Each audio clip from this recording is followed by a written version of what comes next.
뭔가요? 성막입니다. 성막.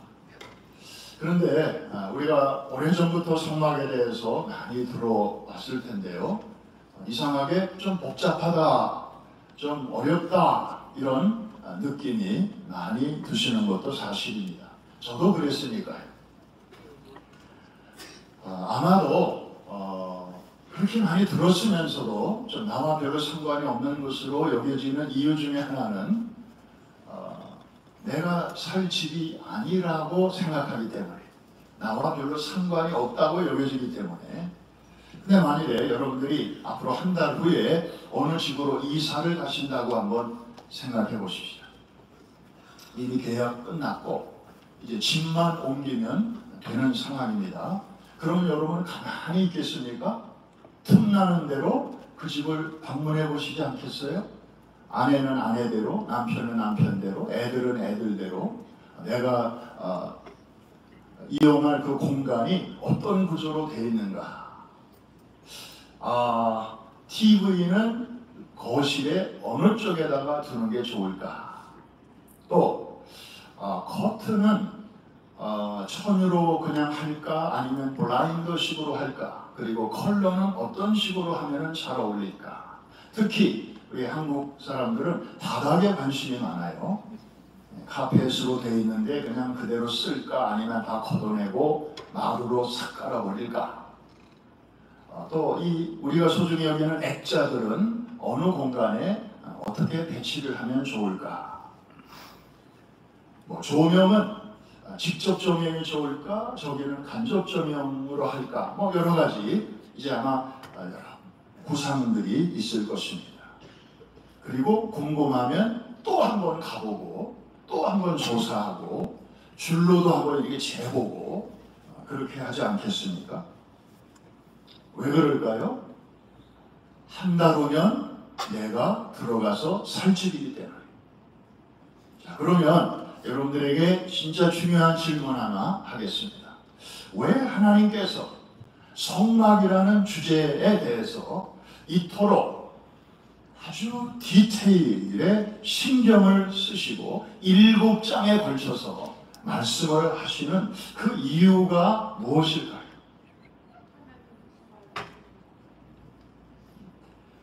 하나님 자가 나오면 무조건 맞습니다. 하나님 당신께서 친히 거주하실 공간이기 때문에, 하나님이 사실 공간이기 때문에 이렇게 관심을 많이 가지시고 자세하게 말씀을 하시는 것이죠. 자, 우리 8절 말씀 한번 같이 보겠습니다. 8절. 이 성막은 어떤 것인지 시작. 내가 그들 중에 거할 성소를. 바로 이게 성막입니다. 하나님이 거하실 장소예요. 그러니까 저렇게 아주 세밀한 것부터 또 큰 것까지 말씀을 하시는 것이죠. 그런데 저 성막은 그러면 하나님만이 혼자 독거하시는 그런 공간이냐? 또 그것만은 아니에요. 성전, 이 성막은 그 이상의 또 목적이 있는데, 자, 22절로 넘어가 봅니다. 22절 시작. 거기서 내가 너와 만나고, 거기까지만 다 안 읽으셔도 저것만 봐도 알 수 있어요. 자, 거기서 어딜까요? 성막입니다. 내가 누군가요? 하나님이십니다. 너와 만나고, 너는 누군가요? 이스라엘 백성이고 저와 여러분입니다. 그러면 성막은 어떤 장소예요? 하나님이 자기 백성을 만나주시는 장소예요. 하나님만 혼자 사시고 아무도 못 오게 하시는 그런 독거의 공간이 아니고 거기서 사람들을 만나주시는 그런 공간입니다. 그래서 성막을 다른 말로 회막이라고 했습니다. meeting tent, 모이는 장소, 만나는 장소라고 하셨던 것이죠. 그러면 이토록 아주 소중한 공간을 하나님께서는 어디에다가 위치하도록 하셨을까요? 우리 생각에는 다른 공간도 아니고 정말 하나님이 거하시는 공간 아닙니까? 그러면 위치도 잘 잡아야 되고, 그래서 보통 사람들과는 조금 구별되고, 그리고 좀 약간 외지고, 그러면서도 숲으로 쫙 이렇게 가드닝이 잘 돼 있고, 들어가는 진입로도 아주 훌륭하고, 그리고 안전하고, 그리고 사이즈는 1에이커 정도는 안 되고 한 3에이커, 4에이커 정도로 좀 아주 그렇게 널찍한 곳에, 그래야 하나님의 수준에 맞는 그런 거처가 아니겠나 생각할 수 있겠는데, 우리 하나님은 그렇게 하지 아니하셨어요. 특별한 곳, 신비한 곳, 그런 곳에 자리 잡지 아니하셨습니다. 오히려 이스라엘 백성들이 살고 있는 그 동네 한복판에다가 위치를 정하셨어요. 그러니까 백성들의 입장에서는요, 하나님이 자기네 동네로 이사 오신 거예요. 이사 오셨어요. 그래서 동네 사람들과 같이 사시는 거예요. 서로 이웃이 되었던 것입니다. 이게 바로 성막을 통해서 그들이 경험하는 일들이었습니다. 그 후에 하나님은 이사를 몇 번 더 하십니다. 광야에서는 성막에 계시다가 가나안 땅으로 이제 들어간 후에는 성전으로 이사를 하시죠. 솔로몬이 성전을 아름답게 지었을 때. 그리고 그 후에 이제 예수 그리스도 오셔서 예수님의 성전을 완성하시고, 그 이후에는 우리 안으로 이사를 오시고, 우리 육체를 성전 삼으시고, 각사 믿는 성도 안으로 우리 하나님이 들어와 사시는데, 이것을 고린도전서 3장 16절은 이렇게 말씀하고 있습니다. 너무 놀라운 말씀이에요. 다 같이 한번 읽겠습니다. 시작. 계신 것을 알지 못하느냐. 저 말은 무슨 뜻이에요? 반드시 알고 살라는 거죠. 그거를 강조하는 것입니다. 너무나 중요하기 때문에, 너무나 황홀한 일이기 때문에 그래요. 당연한 것으로 여기지 말고 이 의미를 제발 깨닫고 제대로 알고 살라, 그런 뜻이니까 한 번 더 읽겠습니다. 시작. 너희는 너희가 하나님의 성전이로다. 하나님의 성령이 너희 안에 계시는 것을 반드시 알고 살라 하는 것이에요. 자, 출애굽기 25장에 성막이 나오는데, 그게 이제 우리 몸이 성전인 시대까지 쫙 이어지게 된 것입니다. 여러분, 모세 당시에 하나님이 자기 백성을 만나 주시는 사건은 놀라운 기적이었습니다. 자, 그 중에 대표적인 사건이 시내산 꼭대기에서 하나님이 모세를 만나 주신 사건이에요. 흔한 일은 아닙니다. 어쩌다 한 번 있는 굉장한 일입니다. 그날의 광경은 성경은 이렇게 묘사하고 있습니다. 우선 시내산 꼭대기를 빽빽한 구름이 에워싸고 있었어요. 그리고 큰 나팔 소리 가운데 하나님이 임재하셨어요. 아마 예수님이 다시 오실 때도 그와 동일한 상황이 일어날 거예요. 구름을 타고 오신다고 그랬고, 큰 나팔 소리로 오신다고 그랬으니까 구약 시대나 신약의 마지막 때나 아마 비슷한 상황이 되겠죠. 하나님의 임재, 하나님의 현현. 그리고 40일 동안을 모세를 만나시고 대화를 나누셨어요.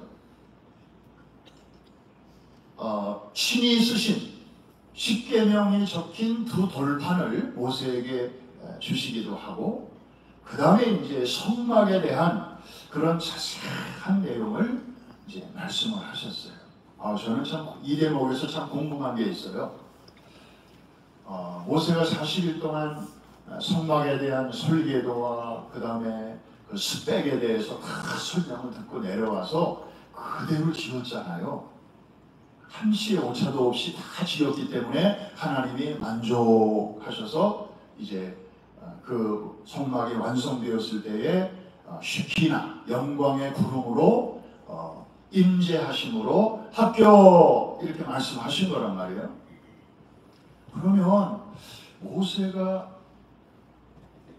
어떻게 40일 동안 하나님이 말씀하신 내용을 하나도 놓치지 않고 어떻게 무슨 뭐 녹음을 한 것도 아니고 기록을 한 것도 아니고, 기록을 했으면 무슨 노트라도 있을 텐데 성경에 보면 그런 기록은 없거든요. 그냥 듣고 네 알겠습니다. 네 알겠습니다. 네 40일 동안 그러다가 왔을 거라고요. 우리는 어제 점심 뭐 먹었는지도 지금 기억 잘 안 나요. 그런데 그래서 모세를 만나면 묻고 싶은 게 있어요.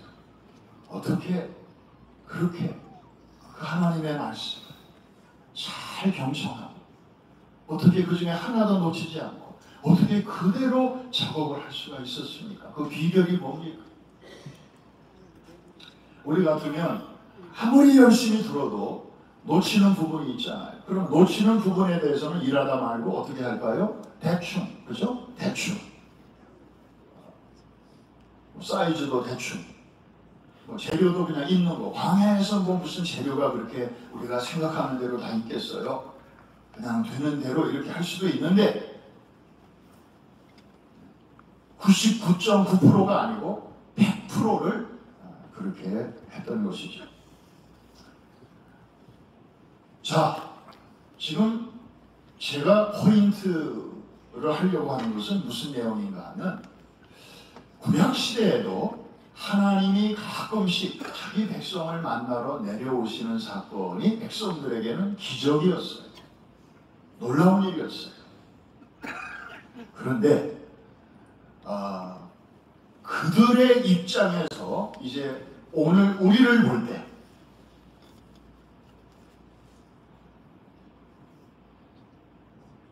오늘날 우리 같은 크리스찬들을 본다면 그분들은 어떤 시각으로 볼까? 오늘날은 예수를 믿는 우리 각 사람이 하나님의 성전이래요.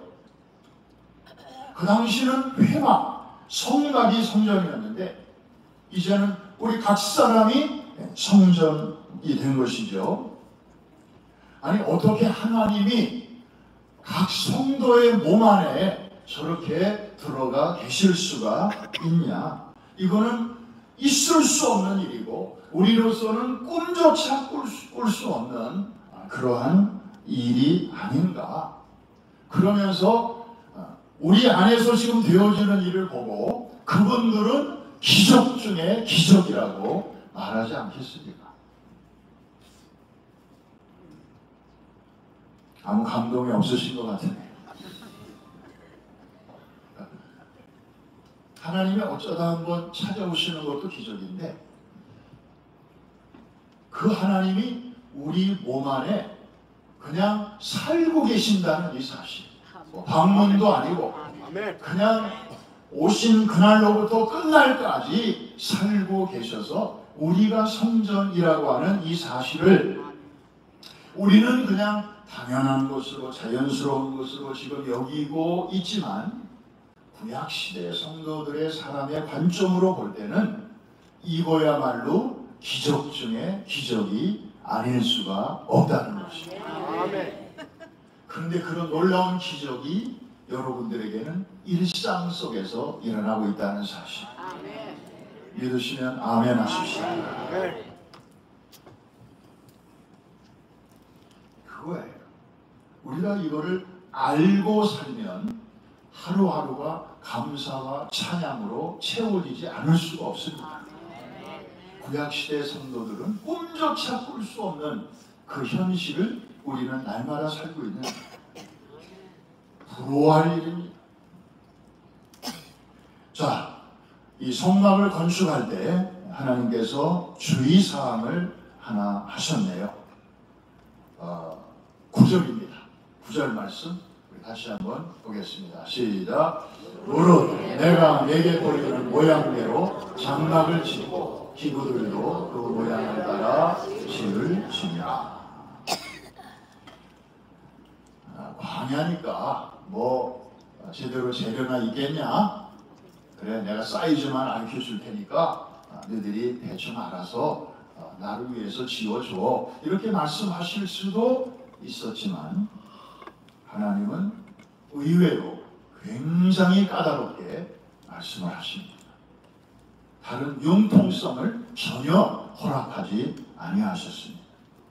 내가 내게 보이는 모양대로 짓고, 그러니까 이 프레임만이 아니라 그 안에 들어가는 하나하나 기구들도 그 모양을 따라 지을지니라. 즉 하나님이 지시하신 대로만 만들라고, 바깥도 안도 부분이 아닌 전체를 이렇게 디렉션을 주신 것입니다. 그리고 그 디테일에 대해서는 이제 10절 이하에서 주구장창 26장, 27장, 28장, 29장, 30장, 31장에 이르기까지 아주 자세하게 설명을 하시는 것이죠. 무슨 뜻일까요? 성막, 하나님의 집, 하나님이 거하시는 곳, 이것은 너희의 생각을 섞지 말라는 거예요. 오직 하나님의 뜻이 반영되도록 그렇게 하라는 것이고, 그 뜻대로 성전을 지을 책임이 우리 사람에게 주어졌다는 것이지, 거기에 조금이라도 인간적인 하나님 그 디자인 멋있고 그 뜻은 알겠는데요, 제 생각에는 이 부분은 요새 이런 새로운 기법이 나왔어요. 하나님 그거 잘 모르시는가 본데 요거는 제가 좀 더 잘 알거든요. 이렇게 하면 더 맵시가 있고 더 효율이 높고요, 가성비도 괜찮고요, 이렇게 한번 해보실래요? 하고 그런 거 섞지 말라는 거예요. 그냥 하나님의 뜻대로, 하나님이 지시하신 대로 하라 말씀하신 것입니다. 이게 바로 교회입니다. 구약의 성막은 신약의 교회의 원형이고 모델입니다. 오늘날 많은 사람들이 교회를 출입하지만 정작 교회가 무엇인지 정확하게 아는 사람이 그리 많지 않습니다. 마치 국을 풀 때 국자로 푸잖아요. 하나 물어볼게요. 국자는 국맛을 아나요? 모르나요? 그걸 굉장히 잘하시네. 국자가 국맛을 모른다고 하는 건 너무 잘하시네. 그래요. 수없이 드나들면서도 정작 우리 사람은, 그 국을 먹는 사람은 국맛을 아는데 정작 그 고마운 수고를 감당하는 국자는 국맛을 몰라요. 교회를 다니지만 교회가 어떤 기관인지 잘 모르는 사람들이 종종 있습니다. 교회가 뭔지 알면 저렇게 말하고 저렇게 행동하지 않을 텐데 모르기 때문에 저렇게 하는구나, 스스로 본인이 그것을 증명하는 것이에요. 어느 신학자가 그런 말을 했습니다. 오늘날 교회 다니는 사람은 없다. 왜? 그 사람이 교회니까. 그러면 너 어디 가니? 나 교회 가는 길이야. 그럴 때 교회는 성경에 말하는 교회가 아닙니다. 교회당입니다. 교회당. 교회당은 건물, 그죠? 주소가 있는, 그리고 교회는 사람입니다. 지금 우리가 이 건물 안에 있잖아요. 이 건물은 프라미스 교회당이고, 지금 이 시간에 예배를 드리는 여러분들은 프라미스 교회입니다. 이해가 되시면 아멘. 지금 여러분 가운데 누가 조용히 껌을 씹고 있다? 교회가 껌을 씹고 있는 겁니다. 누군가가 저 보이지 않는 곳에서 살짝 졸고 있다. 교회가 졸고 있는 것입니다. 사실 엄밀히 말하면 구별을 해야 됩니다. 그러니까 교회당은 시간이 지나면 날 가지고 또 공사해야 되고 그렇습니다.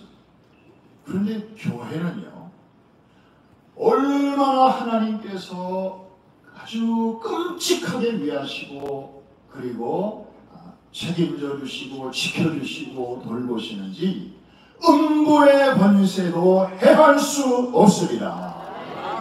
주님께서 머리가 되시고 우리가 그 머리에 연결되어 있는 신비한 몸, 이게 바로 교회인 것입니다. 아멘. 믿으시면 큰 소리로 아멘. 아멘. 머리 되신 예수님은 완전, 그러나 거기에 연결되어 있는 우리는 저부터 불완전, 완전과 불완전, 신성과 인성이 전혀 이질적인 두 개가 붙어있는 세상에서 하나밖에 없는 연합체, 이게 바로 교회입니다. 주님이 머리 되신다고 하는 점에서는 교회는 신성한 것이고 완전한 것이고 구별되는 것입니다. 그러나 그 주님에게 연결되어 있는 우리 사람들이 불완전하다는 점에서는 지상에 있는 교회는 다 불완전해. 문제도 많고. 노아의 방주 보면 알잖아요. 구원받은 교회의 모형 아닙니까? 노아의 방주, 여러분들 한번 상상으로 들어가 보세요. 그럼 조용했겠습니까?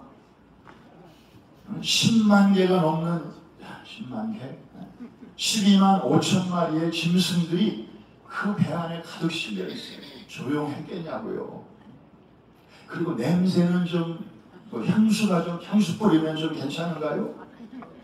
그놈들이 때마다 쏟아내는 소변, 대변, 그냥, 아휴, 우리 같으면, 참, 노아의 식구들도 대단한 거예요. 그런 거 보면. 그게 교회였다니까, 그 시대에. 근데 그 악취와 그 소음과 그 아주, 뒷바라지 또 뒤치다거리 이런 거를 다 하면서, 그러나 그렇다고 그게 싫다고 나가면 죽음이니까 그 안에 생명이 가득한 거기가 바로 구약시대의 교회였어요. 여러분, 교회는 처음부터 하나님의 뜻, 하나님의 생각, 하나님의 계획, 하나님의 마음이 반영되어 꼭 그대로 지어져야만 하는 것이 주님의 교회였습니다. 아멘. 인간의 생각, 인간의 꿈, 인간의 야망, 더 좋은 생각, 이런 것들이 거기에 들어가서는 안 되었습니다.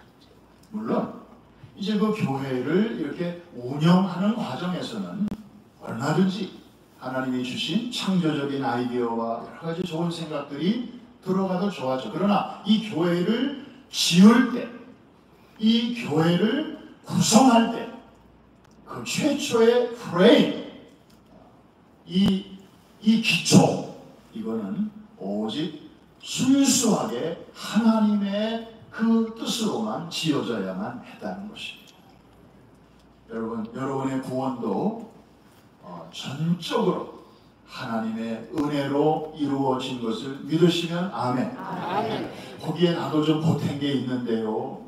이거는 하나님의 구원을 제대로 이해 못하는 것입니다. 물론 구원받은 이후에는 우리가 여러 가지로 자발적으로 창조적으로 여러 가지 아이디어를 내서 내가 하나님의 은혜에 어떻게 보답할고, 그거는 여러분의 그 뜻에 얼마든지 여러분들이 여러분의 실력을 발휘해도 좋아요. 그러나 구원의 계획 자체, 이것은 전적으로 하나님의 절대 주권 안에서 이루어지는 것이라는 사실. 이해가 되시면 아멘. 아멘. 교회는 목회자가 자신의 꿈을 펼치는 운동장이 되어서도 안 되고, 교회는 어떤 특정 개인이나 단체의 이상과 야망을 실현하는 실험실이 되어서도 안 될 것입니다. 사사시대가 왜 어두워졌습니까? 이스라엘 역사에서 가장 밑바닥을 쳤습니까? 그때 하나님의 말씀이 들리질 않았고 이상도 보이지 않았습니다. 목회자들이 제대로 하나님의 말씀을 전하지를 못했습니다. 그러다 보니까 사람들은 붙들어야 할 하나님의 말씀도 없었고 따라가야 할 하나님의 뜻도 몰랐고 그러니까 각자 자기 소견에 오른 대로 살 수밖에 없었던 것이죠. 자기 소견에 오른 대로 사는 삶. 하나님이 보이지 않고 하나님을 무시하고 하나님을 의식하지 않고 사는 삶. 교회를 다니면서도 그렇게 살 수 있어요. 그런데 주의하십시오. 그렇게 익숙해지는 삶이야말로 영적인 파멸로 치닫는 것입니다. 영적인 암흑으로 들어가는 길입니다.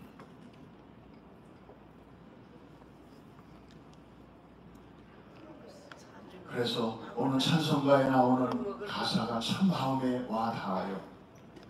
참 우리가 어지러운 시대를 지금 살아가고 있는데 하나님의 꿈이 나의 비전이 되고 예수님의 성품이 나의 인격이 되고 성령님의 권능이 나의 능력의 원천이 되는 그런 삶을 설계하여 주시옵소서. 아멘. 이게 우리의 기도가 아니겠습니까? 자, 이것을 실천하는 좋은 방안을 하나 알려드리고 말씀을 마치겠습니다. 우리가 예수님이 우리 안에 영으로 들어와서 우리가 이제 성전이 되었잖아요. 구약시대 성도들이 그렇게도 깜짝 놀라는 그리고 그렇게도 부러워할 만한 삶을 우리가 지금 살아가고 있는데 살다 보면 나도 모르게 막 감정이 욱하는 감정이 솟아오를 때가 있어요. 그리고 막 소리를 막 지르고 싶을 때가 있고요. 과격한 행동을 하고 싶을 때가 있어요. 너무 억울해서 이대로는 있을 수가 없어서 뭔가 막 그냥 나를 좀 변호하고 싶고 그럴 때가 있잖아요. 자, 그럴 때 우리가 액션을 취하기 전에 한 1, 2초만이라도 이 질문을 한번 물어볼 수 있다면 얼마나 좋을까? 한번 저를 따라해 주시기 바랍니다. 만일 예수님이시라면 이럴 때 어떻게 하셨을까? 한 번 더 할까요? 만일 예수라면 어떻게 하셨을까? 영어로는 What would Jesus do? 줄여서 WWJD. 얼마 전까지 우리 청소년들이 손목에다가 이 네 글자가 새겨진 팔찌를 이렇게 하고 다녔던 때가 기억이 납니다. 그래서 속에서 아주 복잡한 감정이 있고 좀 마음이 편치 않고 그럴 때 예수님이라면 이럴 때 어떻게 하셨을까? 한 번쯤 질문해 보고 그 다음에 이렇게 정신을 차리면 놀랍게도 하나님께서 지혜를 주셔서 실수하지 않게 하시고 그 상황을 그 위기를 또 잘 덕스럽게 이겨나갈 수 있도록 해주십니다. 그런 의미에서 예수가 해답입니다. 할렐루야. 예수가 길입니다. 한 번 더 따라해 주세요. 예수라면 어떻게 하셨을까? 어떻게 생각하시고 어떻게 말씀하셨을 것 같고 어떻게 행동하셨을까? 한 번쯤 묻고 그리고 행동을 결정하면 이런 삶을 하루, 이틀, 일주일, 한 달, 1년 하다 보면 나도 모르는 사이에 내 안에 이제 그리스도의 성품이, 그리스도의 인격이 이렇게 자리 잡게 되는 은혜가 있을 줄로 믿습니다. 정작 나는 잘 모르죠. 그러나 내 주변에 있는 가족들과 친구들이 먼저 알아챌 것입니다. 마치 콩나물에 물을 한 바가지 보면 그냥 다 빠져 내려가는 것 같지만 일주일 지나고 2주일 지나서 보면 어느새 콩나물이 이렇게 자랐네. 쑥쑥 자라듯이. 사랑하는 성도 여러분, 이제는 성막 시대를 지나 성전 시대를 거쳐 이제 우리 몸이 하나님의 거하시는 거룩한 성전인 시대가 되었습니다. 여러분 자신을 너무 우습게 보지 마십시오. 나는 뭐 자랑할 것도 없고 뭐 내세울 것도 없고 별 볼 일 없는 사람이야. 물론 인간적으로는 뭐 얼마든지 그럴 수 있습니다. 그러나 하나님의 관점으로 보면 여러분은 하나님이 얼마나 소중하게 여기시는지, 단 하나밖에 없는 아들과 맞바꾸시기까지 해도 아깝지 않으십니다. 여러분의 값어치는 십자가짜리요 예수님짜리의 인생이라는 사실을 잊지 마시기를 바랍니다. 아멘. 옆에 계신 분에게 한번 축복하며 인사하겠습니다. 그대는 예수님짜리입니다. 그대의 값은 십자가짜리입니다. 저를 우습게 보지 마십시오. 얼마나 귀한 분들인지 몰라요. 인간적인 그런 프라이드는 우리가 내려놓고 또 내려놔야 되지만 하나님이 보시는 나, 정말 왕의 자녀요, 권세 있는 하나님 나라의 왕자요 공주인 줄로 믿습니다. 여러분, 그래서 건강도 잘 챙기셔야 돼요. 몸무게도 잘 관리하셔야 된다니까. 나의 미용, 나의 건강을 위해서가 아니고 이 육체 안에 하나님이 내 몸을 성전 삼으시고 지금 거하고 계시는데 내가 내 몸을 함부로 해서야 되겠는가. 그래서 좀 아픈 분들은 빨리 약국이나 병원 가셔서 전문가의 도움도 좀 받으시고 좀 이렇게 배둘레임이 점점 이렇게 넓어지는 분들은 좀 운동을 해서 좀 이렇게 그냥 오래 살려고 뭐 노후의 건강을 위해서 뭐 그런 시시한 차원이 아니라 내가 이 땅에 사는 동안 성령께서 내 안에 가장 높으신 분을 내가 모시고 사는데, 그 옛날에 회장님, 차장님 차를 운전하는 운전기사들 보니까요, 사장님이 나오실 때까지 바깥에서 난 잠자는 줄 알았어요. 아니에요. 차를 그냥 닦고 또 닦고 또 닦고 그래요. 왜 그럴까요? 높으신 분을 모시는 차기 때문에 그런 거예요. 파리가 그냥 미끄러질 정도로 그냥 바짝바짝. 여러분, 차 한 대도 그렇게 하는데 여러분, 주님 잘 모시고 사시기를 바랍니다. 아멘. 성령님은 우리를 연결해 주시는 분이에요. 그래서 축도할 때 우리 주 예수 그리스도의 은혜, 하나님의 사랑, 그리고 성령의 교통하심이, 이렇게 목사님들이 축도하시거든요. 성령님의 역할은 정말 대단하신 거예요. 영이신 하나님과 흙덩어리인 우리를 연결해 주시는 그런 분이시죠. 시간과 영혼을 이어주시고 지상과 하늘을 연결해 주시는 그런 놀라운 그런 역할을 해주시는 분이 바로 성령님이십니다. 그래서 성령을 모시고 사는 사람들은요, 잘 통해요. 왜? 하나님의 영, 그분은 모든 것에 통달하신 분이기 때문에 하나님의 생각, 하나님이 기뻐하시는 게 뭔지, 하나님이 싫어하시는 게 뭔지 이게 분별이 가능한 것이에요. 그래서 성령님 모시고 사는 사람들은 친구 관계가 달라지는 거죠. 전에는 하나님이 싫어하시는 거는 아주 골라서 좋아했고 하나님이 좋아하시는 것은 그냥 싫어했는데 주님 모시고 살다 보니까 갑자기는 아니지만 점진적으로 하나님이 좋아하시는 거 나도 한번 해야지. 하나님이 싫어하시는 거 전에처럼 하려고 하다가 이거는 좀 아니지, 하나님이 싫어하시지 하고 뭐 5번 그 길로 갈 뻔하다가 3번으로 줄고 3번 하다가 1번으로 줄고 그러다 보니까 나중에는 친구 관계가 이게 조정이 돼가지고 안 믿는 친구보다는 다 교회 친구들로 바뀌게 되는데 그 우리 안에 성령님께서 일하고 계시다는 확실한 증거인 줄로 믿습니다. 그런데 여러분, 마지막 한 가지 도전합니다.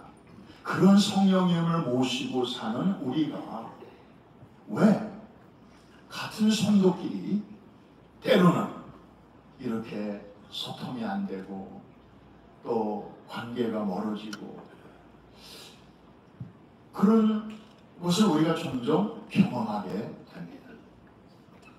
저는 최근에 이런저런 분들을 만나서 또 다양한 얘기를 듣습니다.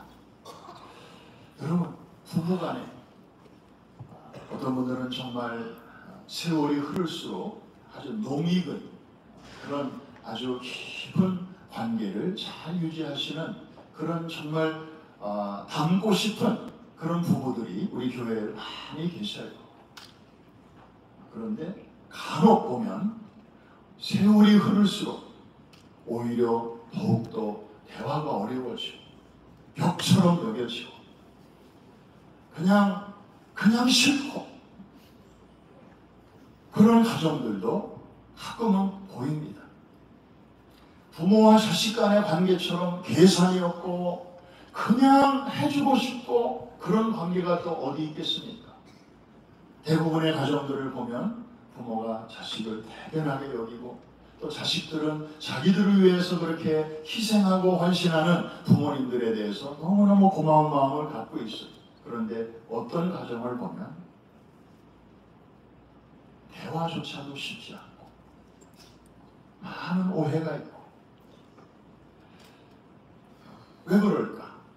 한 사람 한 사람을 보면 성령님 모시고 살아가는 그런 귀한 성전인데 이거 큰 숙제가 아닐 수가 없습니다. 또 교회 안에서 같은 목장, 기관, 부서 또 같이 일하는 동역자들인데 누구보다도 열심히 말씀 보고 기도하고 그런 분들인데 이상하게 서로들끼리는 대화가 점점 줄어들고 관계가 멀어지고 공감이 식어지고 왜 이런 일이 생기는 것일까? 그럴 때 성령께서 얼마나 탄식하시고 근심하시고 여러분 오늘 참 잘 오셨습니다. 성령께서 움직이시면 모든 막힌 것이 시원하게 뚫어지게 될 줄로 믿습니다. 아멘. 모든 굽어진 것도 곧게 펴지게 될 줄로 믿습니다. 아멘. 성령님은 통하게 하시는 영이시기 때문입니다. 어떤 분은 하나님과는 통했는데 인간들끼리는 통하는 사람이 있어요. 이 통은 통신할 때 통이고 이 통은 고통할 때 통입니다. 한자로 쓰면 달라요. 여기는 아주 잘 돼 있는데 이쪽이 좀 문제가 있는 그런 사람들도 보이고 거꾸로 어떤 분들은 이쪽은 아주 관계가 참 스무드한데 이쪽은 좀 꽉 막혀 있는 그런 분들도 있고 사랑하는 성도 여러분, 우리가 성령님이 우리 안에서 자유롭게 일하실 수 있도록 우리 자신을 잘 관리해야 될 줄로 믿습니다. 불 꺼진 등대는 또 하나의 암초입니다. 불이 켜 있을 때 등대는 소중한 역할을 할 수 있지만 관리를 제대로 잘 못해서 불이 희미하든지 꺼져버리면 지나가던 배가 등대인 줄 모르고 부딪혀서 파산날 수도 있습니다. 하나님은 우리를 암초로 부르시지 않고 등대로 부르셨는데 하나님 제가 지금 행여나 제 속에 불이 꺼져가고 있는지 두렵습니다. 하나님, 제 안에 다시 한번 성령의 불을 붙여 주시옵소서. 아래층에서는 아멘이 있는데 2층에서는 아멘이 잘 안 들려요. 한번 다시 하겠습니다. 하나님, 불 꺼지면 암천입니다. 제 안에 다시 한번 성령의 불을 붙여 주시옵소서. 그럴 때 여러분도 살고 여러분 주변도 살게 되는 놀라운 역사가 일어나게 될 줄로 믿습니다. 우리만의 리그, 찻잔 속의 태풍, 우리 교회만 잘 되고 하나님의 뜻은 그거 아닙니다. 우리를 통해서 저 교회 담장 너머에 있는 사람들, 그리고 지구촌 곳곳에서 복음을 알지 못하여 빼앗기고 버려진 그러한 다음 세대들까지 우리가 기도로 찾아가고 물질로 돕고 저들을 복음으로 건져내어서, 그럴 때 우리 안에 계시는 성령께서 너무너무 기뻐하시고 또 여러분들의 삶 속에서 자유롭게 움직이시고 일하시고 능력을 베푸시고 축복해 주시고 지켜 주실 줄로 믿습니다.